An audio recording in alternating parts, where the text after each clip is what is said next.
I'm 27 and my ex-wife is 25. I'll be referring to her as Kitty, and I'll call myself Tom.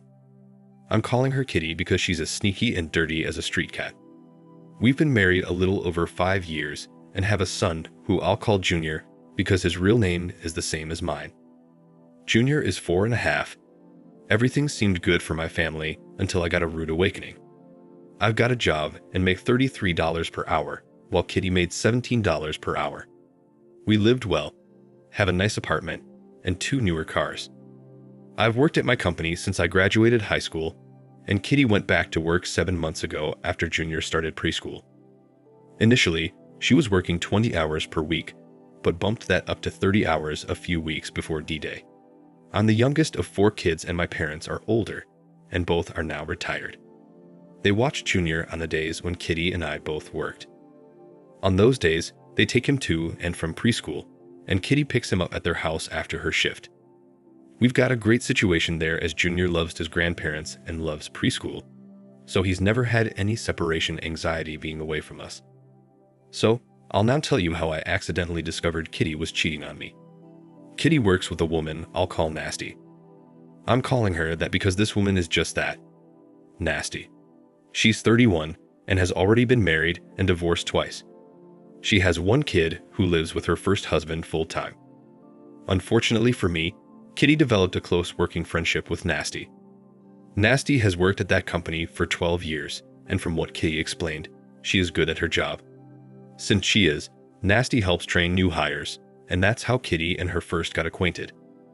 They never socialized outside of work, but did text often after work and on weekends. And once in a while, Nasty would drop by. I first met Nasty at their company picnic and immediately got bad vibes. Now, a little more on why I call her Nasty.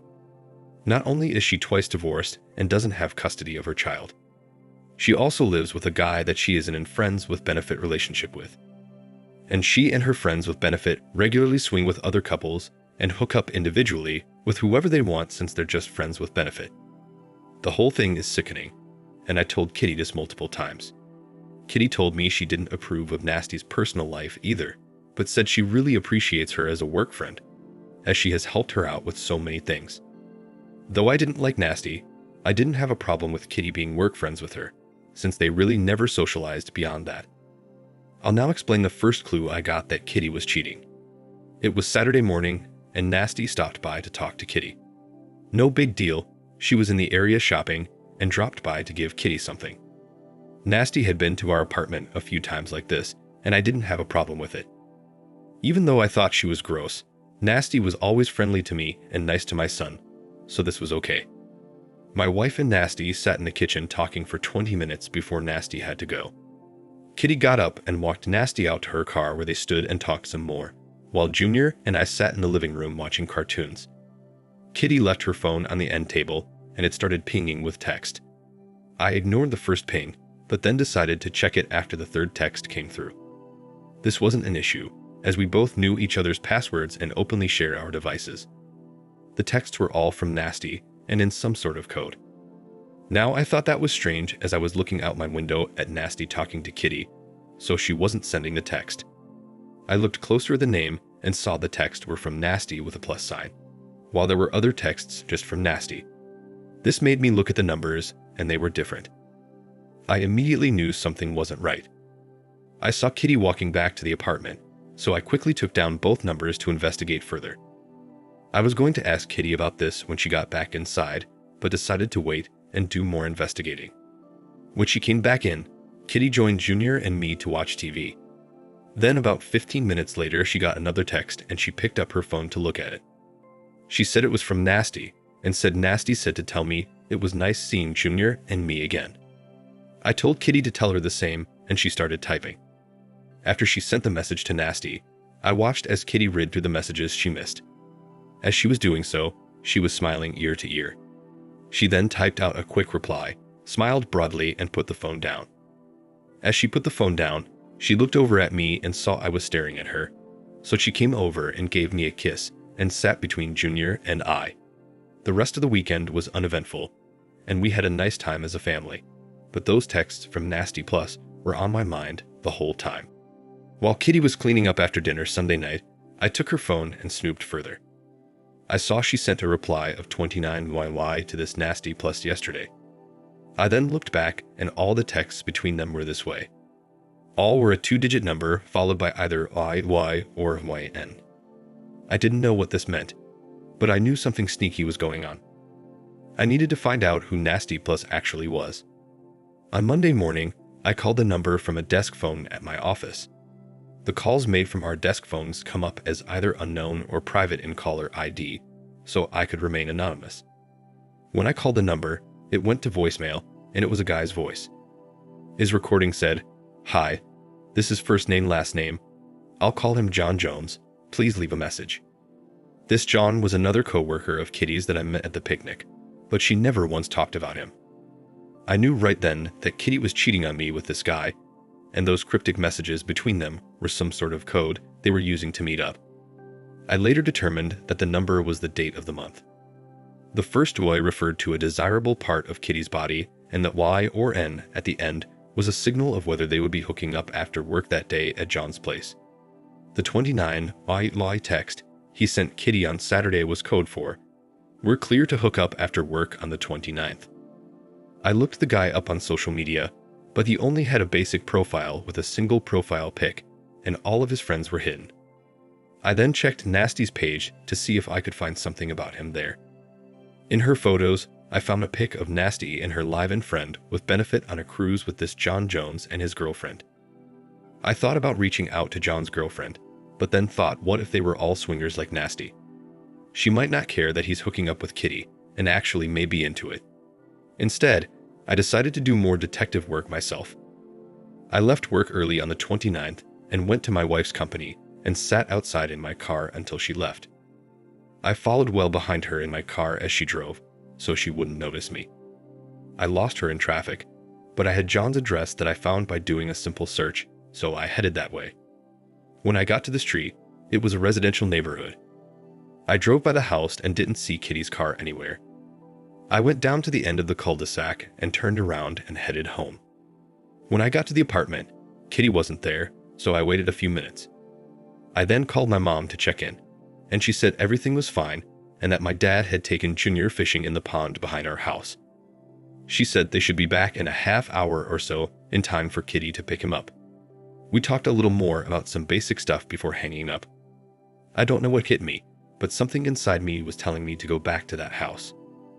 I went back over there and again drove by and didn't see anything, so I turned around in the cul-de-sac. As I was heading back up the street in the direction of the house, I saw Kitty's car backing out of the driveway and the garage door shutting behind her. I pulled over so she wouldn't notice me and watched as she drove off up the street. Even though I was a ways away, I could clearly see it was her. I was boiling with anger at that point and could have done something terrible, but I somehow was able to hold it together. I headed home and arrived before Kitty got there with Junior.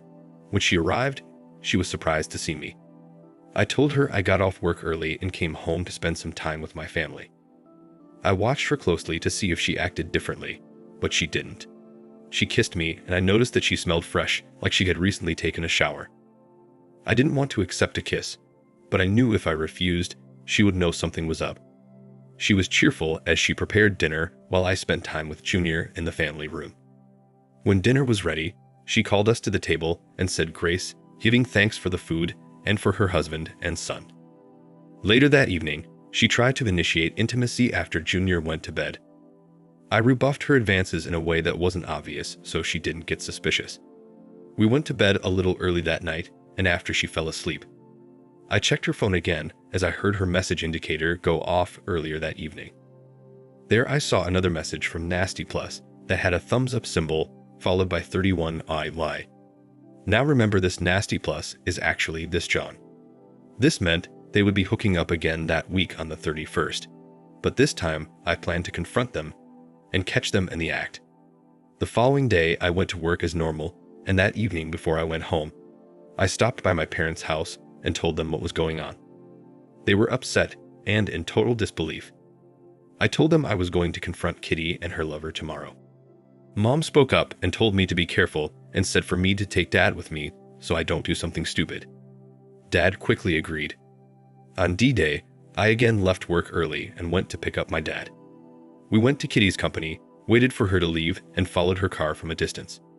She again went straight to John's house and drove right into the garage, and the door shut behind her. Dad and I were disgusted, and I was about to explode. We parked down the street and gave it 10 minutes before we both walked up to the front door. The house had a video doorbell, and I rang it while also knocking hard on the screen door. I looked right into the camera and said, "John, I know you're in there with Kitty and I know what you're doing. Open the door." He didn't answer. My dad then said, "Give me your keys." I asked him why, and he said he was going to move the car up and park it in front of the driveway. Dad then looked into the camera and said if they don't answer, we'll just wait here until they come out. After Dad moved the car, we sat on the hood and waited. During this time, I was calling and sending Kitty texts, but she wasn't responding.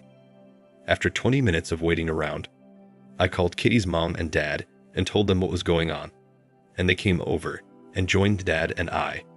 About 10 minutes after that, a woman drove up with a puzzled look on her face and started pointing in the direction of the driveway. I realized it was likely John's girlfriend, who I'll call Betty. I walked over to her car, and she cautiously rolled down the window.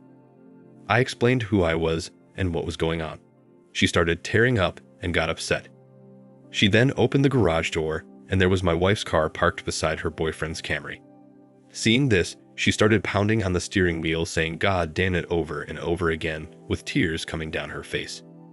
She parked her car on the street and marched up to the front door, taking out her key. She opened the door, and standing right there in the foyer was John and Kitty, fully clothed and looking at us with an innocent, "What's going on" type of look. John spoke up and said, "Hi babe, I was just talking to Kitty here about work." Betty didn't say anything. Instead, she lunged at him and started hitting him, ripping off and breaking his glasses and screaming for him to get out.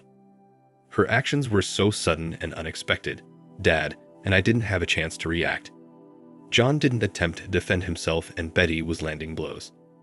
He eventually made it out to his car, got in and locked the doors. Betty then grabbed a metal garden rake and started swinging it at the car, breaking the driver's side mirror and windshield wiper, and denting and scratching the driver's door. I managed to calm her down after a few minutes, but she was seething. The entire time, Kitty was standing there on the front lawn crying, with her parents asking her what the hell she was doing there. I then turned to Kitty and told her not to try explaining, as I already knew everything. I then told her to not even think about ever coming home and that we were done. She started crying and tried hugging her mother, but her mother told her to get away. Kitty then started jumping around and crying, and then ran and got in her car. I spoke to her parents and told them that I would be keeping Junior and she was not to come to my house. I told them they were welcomed anytime, but for now she was banned until we worked things out in the court. After this, my dad and I left, and he drove as I was too upset. We went back to my parents' house and told Mom what happened. My heart was pounding so hard, and my blood pressure had to be astronomical. I was so riled up, I almost puked. The thing that settled me down was seeing Junior. When he saw me, he ran over and gave me a hug, and I rapidly calmed down almost instantly. About an hour later, the calls from Kitty started. I didn't answer any of them, but listened to a few of her messages. She was crying and saying what she did was a mistake, and she'll never do it again. She begged for a second chance and said she was going to quit her job tomorrow and ask if we could start over. I sent her one response text stating, "Get a lawyer, I'm divorcing you." She kept calling and sending me texts all night, so I put my phone on silent and ignored her. The following day, I took the day off and kept Junior out of preschool. Junior and I and my parents went to the science center. We've been wanting to take him there for a while, and I thought it would be a good distraction for all of us. We had a great time and Junior loved the place. Later that evening, I explained to Junior that Mommy would be staying with his other grandparents for a while, and that he and I would be staying here with Grammy and Pops for a while, and that he would see Mommy a few times per week. He was fine with this as he had his own room at my parents' house and they spoiled him rotten. He asked if his mom was sick.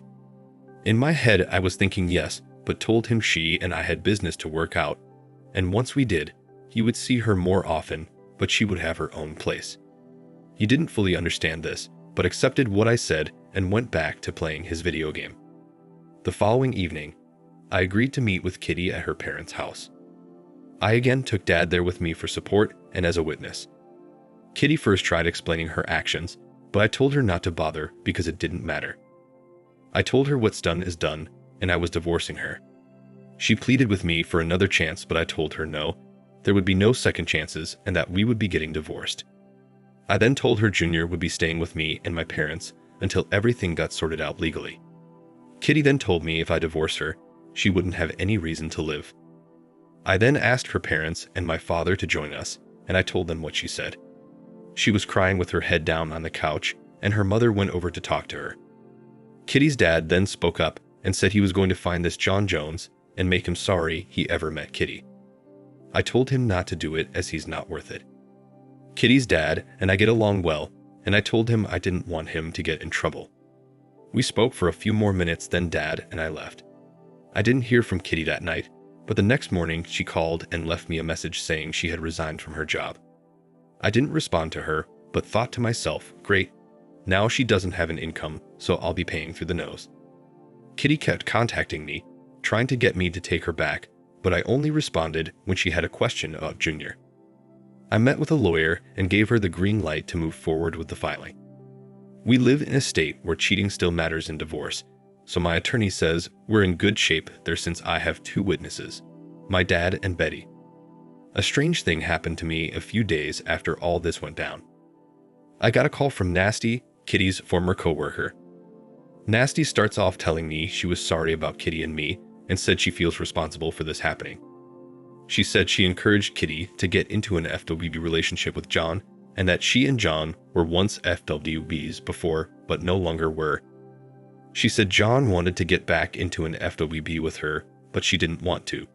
So she connected him with Kitty, who had expressed an interest in experimenting with an FWB relationship to her, and that's how their relationship started. Nasty said I shouldn't think about what she did as love, saying it was just a physical outlet for Kitty, and that this side piece could actually enhance our marriage.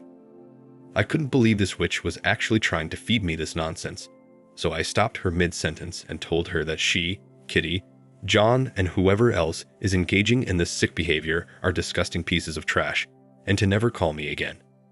I then disconnected the call and blocked her number. What was she thinking by telling me this? A couple days later, I got another unexpected call from someone, but this time the person had something worthwhile to tell me. It was Betty. She was calling to give me an update and to see how I was doing. Betty told me that after everyone left her house on D-Day, she found a bag of illegal substance on the dresser in her bedroom. Not knowing what to do, she called her father, who told her to call the police, so that's what she did. She told the officers the substance wasn't hers and then explained that she just kicked her ex-boyfriend and his girlfriend, Kitty, out of her house earlier and that the substance had to belong to one of them. Betty then told me that John is a felon who served a stint inside for battery when he was 22. He's now 37. She said she thought he had cleaned up his act, and that's why she gave him a chance and ended up falling in love with him. Betty said she feels like such a fool now, as he was basically living free in her house and he was using and cheating on her right under her nose. I told her not to beat herself up too much, as I too was fooled by Kitty. We both vowed to never be fooled again. That night, I went over to my in-laws to have a discussion with Kitty and her parents about what Betty told me. Again, I took my dad with me to witness everything. I think Kitty thought I was coming over to reconcile, but when I told her the reason for my visit, she broke down crying. She swore she didn't know John was a felon and swears she knew nothing about the substance. I was really steamed and told her, "Do you see how you put our lives in danger?" She said yes and kept saying she was sorry. I told her I will not allow her to see Junior again until she gets a complete drug test done. She kept crying, but agreed to get the test without any further pressure from me.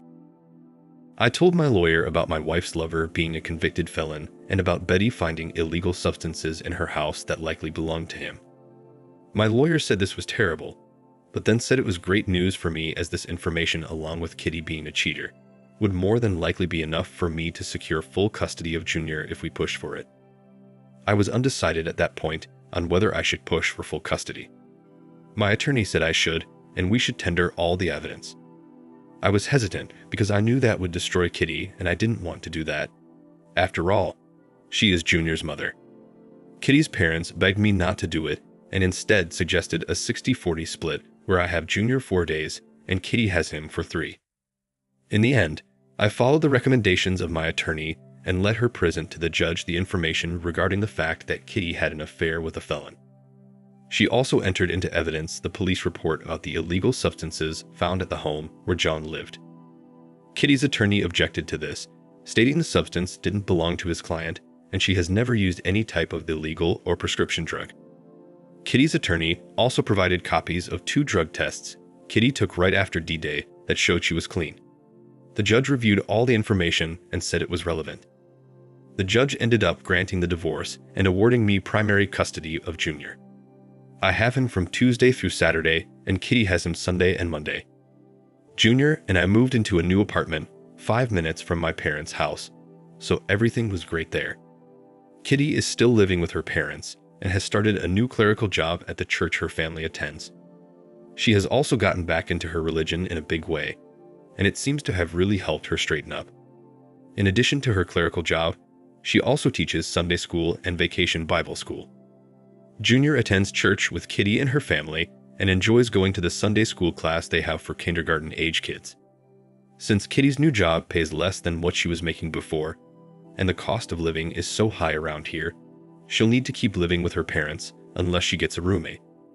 I hope she continues living with my ex-in-laws as I feel much better about Junior being with them when Kitty has him. Also, I forgot to add earlier that the judge did not require me to pay any alimony due to the infidelity and no child support since Junior is in my care 5 days a week. Overall, I'd say things are pretty good for us now, though I wish all this never happened, and I still do miss Kitty now and then. Kitty has finally realized that we're never getting back together, though I know she desperately wants to, as her parents tell me that's all she talks about. Thankfully, she no longer brings this up to me when we're doing our handoffs. I've not started dating again, and I have no interest in doing so anytime soon. I'm going to concentrate on Junior and my work and have a short-term goal of saving up for a down payment on a house. Also, before I go, I wanted to address some of the questions you had about John and Betty. First off, Betty and I haven't hooked up and don't plan to as we're not each other's type, but I very much appreciate all her help in this. She reported John's affair with Kitty and the illegal substances found at her home to John's company. John was let go a few days later, but Betty didn't know the reason, but believes the company likely conducted a random drug test, and that's why. Also, Betty told me recently that Nasty is no longer working at that company. She doesn't know why, but jokingly told me it was probably due to her sleeping with all of her coworkers, which I wouldn't doubt. Thank you for watching. Like, comment, and subscribe if you enjoyed the video. Until next time, I'll see you again. Take care.